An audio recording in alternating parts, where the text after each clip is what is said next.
a história de Zuzu, uma abelhinha de asas rápidas, mas de ouvidos ainda mais atentos. Enquanto suas irmãs passavam o dia zumbindo sobre o trabalho e o pólen, Zuzu tinha um segredo. Ela era apaixonada por música. Osumiko de Zuzu. Todas as tardes, quando o sol começava a ficar cor de laranja, Zuzu dava uma piscadinha para as margaridas e desaparecia. Ela não ia para o campo de girassóis, nem para o pomar de macieiras. Ela voava para um lugar proibido para abelhas distraídas.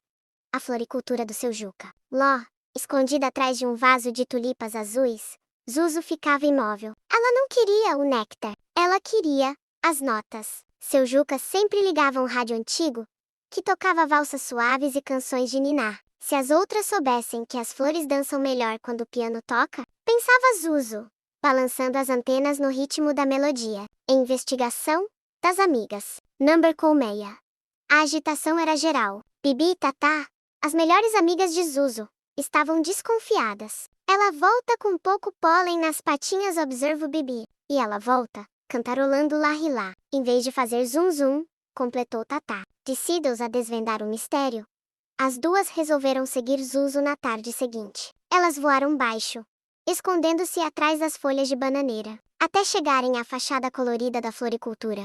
A Descaperta Musical. Bibi e Tatá espiaram pela fresta da janela. Elas esperavam encontrar Zuzu em um banquete secreto de mel, mas o que viram foi muito mais surpreendente. Zuzu estava pousada na beirada de um jarro de cristal. Seus olhos estavam fechados, e ela movia as asinhas bem devagar, acompanhando o som de um violoncelo que saía das caixas de som. De repente, o rádio começou a tocar uma música bem animada, um jazz saltitante. Zuzu não resistiu. Começou a dar piruetas no ar, fazendo um zumbido afinado que se misturava à música. Bibi e Tatá não aguentaram e caíram na risada, revelando seu esconderijo. Pegamos você, bailarina, gritou Tatá, entrando na loja. O grande baile das flores. Zuzu levou um susto, mas logo abriu um sorriso. Não fiquem bravas! Ouçam como o som faz a gente se sentir leve. As três amigas, então, esqueceram o trabalho por alguns minutos. Elas dançaram entre as orquídeas e as rosas, criando uma coreografia aérea nunca vista antes. O seu Juca, que estava nos fundos, nem percebeu que tinha a menor e mais talentosa plateia do mundo. Daquela ideia em diante, a colmeia nunca mais foi a mesma. Zuzu, Bibi e Tatá formaram o primeiro trio musical das abelhas, provando que entre um voo e outro, sempre há tempo para uma boa canção. Era uma vez, no coração da floresta sussurrante, um ursinho chamado Bento. Bento era um urso marrom, fofinho, e com uma curiosidade do tamanho do mundo. Mas ele tinha um pequeno problema.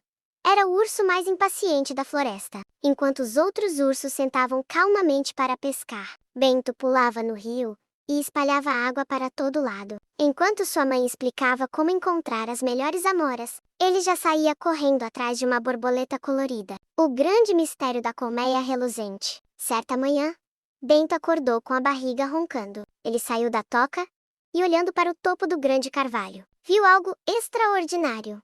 Uma colmeia dourada, que brilhava sob os raios de sol. Pelas barbas do vovô urso, aquele deve ser o mel mais doce do universo, pensou Bento, com os olhos brilhando. Ele não pensou duas vezes, correu até a árvore e tentou subir. Mas, no primeiro galho, zás, Bento escorregou e caiu de bumbum na grama fofa. Ele tentou de novo.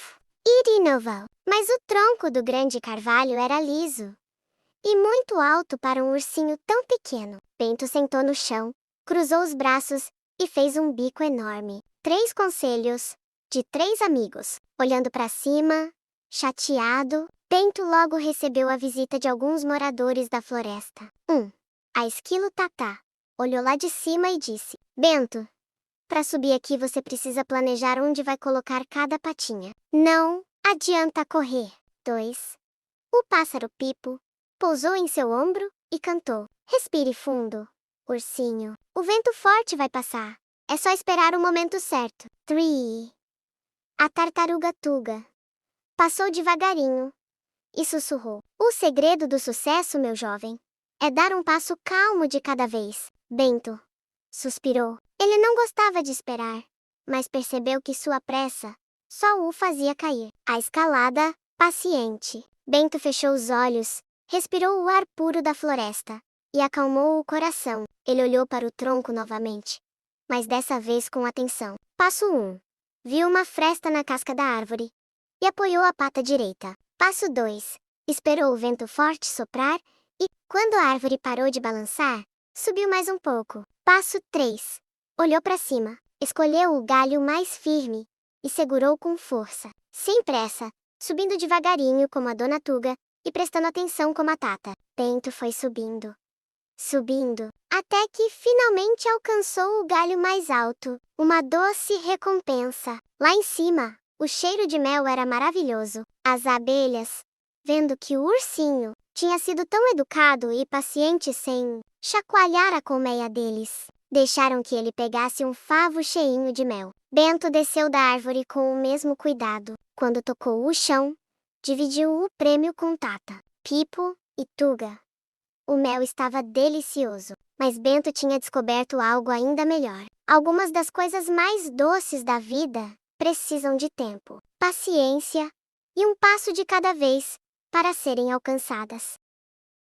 Era uma vez, em uma beira de lago, onde o capim era muito verde e o sol brilhava como uma moeda de ouro. 3 patinhos que eram melhores amigos: Pingo, Tatá e Kiko. Eles eram bem diferentes, mas adoravam fazer tudo juntos. Pingo era o mais corajoso e tinha as penas bem branquinhas. Tota era uma patinha amarela que vivia dando risada. Kiko era o menorzinho e usava um laço azul no pescoço. A grande aventura no lago. Naquela manhã, o lago parecia um espelho gigante. Pingo deu um pulo e gritou: "Quem chegar por último na água é um ovo cozido!" Os 3 saíram correndo, balançando os bumbuns de um lado para o outro. Waddle, waddle, waddle. Quando chegaram na margem, Pingo deu um mergulho radical.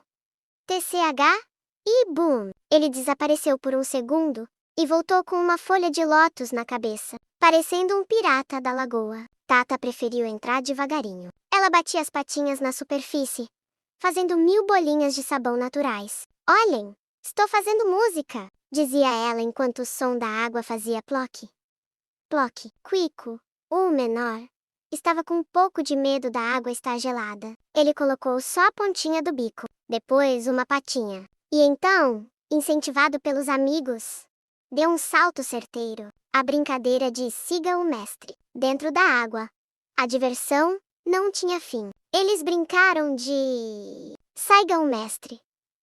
Pingo mergulhava, e os outros tinham que mergulhar logo atrás. Corrida de ondas.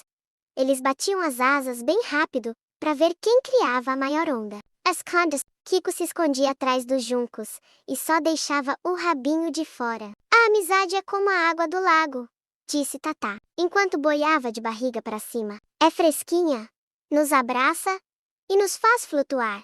Horror dudes, tipo 2 e muito nadar e brincar de pega-pega aquático. O sol começou a ficar alaranjado, avisando que o dia estava acabando. Os 3 amigos saíram da água e se sacudiram com tanta força que pareciam pequenos ventiladores de penas. Eles se deitaram bem juntinhos no pasto macio. Estavam cansados, com as patinhas limpas e o coração cheio de alegria. Antes de pegarem no sono, Kiko deu um bocejo bem grande e disse: "Amanhã a gente faz tudo de novo?" Pingo e Tatá responderam em coro, com um grasnado baixinho e feliz. "Quack, com certeza, amiguinho." E assim, sob o brilho das primeiras estrelas, os 3 patinhos dormiram, sonhando com as próximas ondas que iriam desbravar juntos. Ben. Jujuyu, formigueiro amigo. Juju era uma joaninha muito alegre, mas se sentia um pouco solitária, vivendo sozinha nas rosas do jardim. Sua melhor amiga era Fifi, uma formiga operária muito dedicada. Juju adorava as histórias que Fifi contava sobre o formigueiro, a organização, o trabalho em equipe, e como todos cuidavam uns dos outros. Certo dia, Juju tomou uma decisão ousada. "Fifi, eu quero morar com vocês no formigueiro." Efai ficou surpresa, mas adorou a ideia. No entanto, havia um desafio. Para morar lá, Juju precisava da permissão da Rainha Formiga. No início, a rainha ficou desconfiada. Joaninha? Mas joaninhas não cavam túneis. nem carregam folhas. 10 vezes o seu peso, disse ela. Mas Juju estava determinada a provar seu valor. O erete, o esse de águia. Do alto, Juju conseguia enxergar perigos e fontes de comida que as formigas, no chão, não viam. Ela passou a guiar as expedições de coleta e babá das larvas, com suas cores vibrantes e histórias fantásticas sobre o céu. Juju se tornou a diversão favorita das formiguinhas filhotes, mantendo-as calmas e felizes. Centinela de cores, ela usava suas cores para sinalizar às formigas quando o caminho estava seguro ou quando era hora de voltar para casa. Ver como a presença de Juju trazia alegria e eficiência para a colônia. A rainha finalmente declarou: o formigueiro não é feito apenas de quem carrega peso, mas de quem fortalece o grupo. Juju, você agora é uma de nós. E assim, Juju ganhou um quartinho especial perto da entrada, onde podia ver o pôr do sol antes de se recolher para o calor e o carinho de sua nova e numerosa família.